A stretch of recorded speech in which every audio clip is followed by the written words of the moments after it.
সুন্দরবনের মাটিতে ফিরছে প্রাণ। রাসায়নিক সারের পরিবর্তে জৈব চাষে ভর করে নতুন দিশা দেখাচ্ছেন স্থানীয় কৃষকরা। একটি প্রতিবেদন। সুন্দরবনের বিস্তীর্ণ অঞ্চলে মাটির উর্বরতা ফিরিয়ে আনতে এবং পরিবেশ বান্ধব কৃষি ব্যবস্থা গড়ে তুলতে জৈব চাষে কৃষকদের উৎসাহিত করছে গ্রাম সমৃদ্ধি ফাউন্ডেশন। এই উদ্যোগের মাধ্যমে রাসায়নিক সারের ওপর নির্ভরতা কমিয়ে পরিবেশ বান্ধব কৃষি ব্যবস্থার দিকে ধীরে ধীরে এগিয়ে চলেছে সুন্দরবনের একাধিক গ্রাম।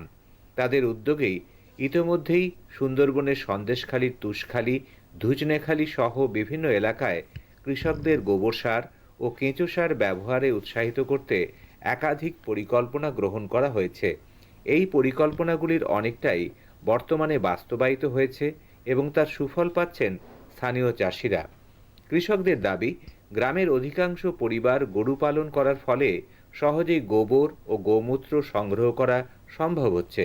সেই কাঁচামাল ব্যবহার করেই নিজেরাই জৈব সার তৈরি করছেন তাঁরা। পাশাপাশি কেঁচো সার উৎপাদনের ব্যবস্থাও গড়ে উঠেছে। এর ফলে একদিকে যেমন চাষের খরচ উল্লেখযোগ্যভাবে কমছে, তেমনি ফসলের উৎপাদনও বেড়েছে। কৃষকদের মতে জৈব সারের প্রয়োগে মাটির উর্বরতা বৃদ্ধি পাচ্ছে এবং দীর্ঘমেয়াদে জমির স্বাস্থ্যও ভালো থাকছে।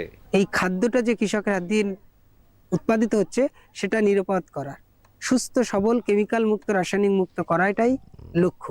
সেই উদ্দেশ্যে আমরা গ্রামে রাসায়নিক সার এবং রাসায়নিক কেমিক্যাল বিষ থেকে তাকে অ্যাভয়েড করে আমরা জৈবিকভাবে কিভাবে চাষবাস করতে পারি, জৈবিক সার কিভাবে উৎপাদন বাড়িতেই তৈরি করে সেটা আমার নিজের জমিতে চাষ ব্যবহার করে যেভাবে ফসল উৎপাদন করি। আগে প্রচুর ক্ষতি হতো, মানুষের খেয়ে ওটা গ্যাসও হইতো, অসুখেও পড়তো।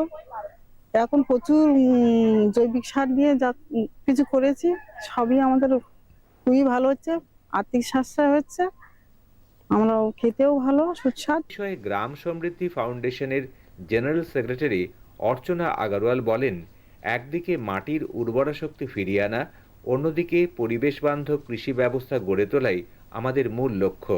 তাদের আশা, জৈব চাষের মাধ্যমে ভবিষ্যতে শুধু উৎপাদন বাড়বে না, বরং প্রাকৃতিক ভারসাম্য বজায় রেখেই সুন্দরবনের কৃষি ব্যবস্থা আরও মজবুত হবে। অর্গানিক ফার্মিং করে যাতে জিরো কস্ট ফার্মিং করা যায়, যাতে চাষির ইনপুট কস্টটা অলমোস্ট জিরো হয়ে যায়, কমে যায়, আর তার প্রডিউসটা ইমপ্রুভ হয়, তাতে ওর রিয়েলাইজেশনটা, যাতে ইনকামটা বাড়ানো যায়। কাউ বেসড ফার্মিং এর জন্য যাতে গোবর, গোমূত্র বা ন্যাচারাল রিসোর্সেস যেগুলো আশেপাশে সহজে পাওয়া যায় সেগুলোকে ব্যবহার করে যাতে জমির উর্বরতাটাকে বাড়ানো যায় আর প্রডিউসটাকে ভালো করা যায়। প্লাস ওখান থেকে যে স্লারি বেরোচ্ছে বাই প্রোডাক্ট, সেটা জৈব চাষ হিসেবে ওদের ফার্মে ব্যবহার করা হয়।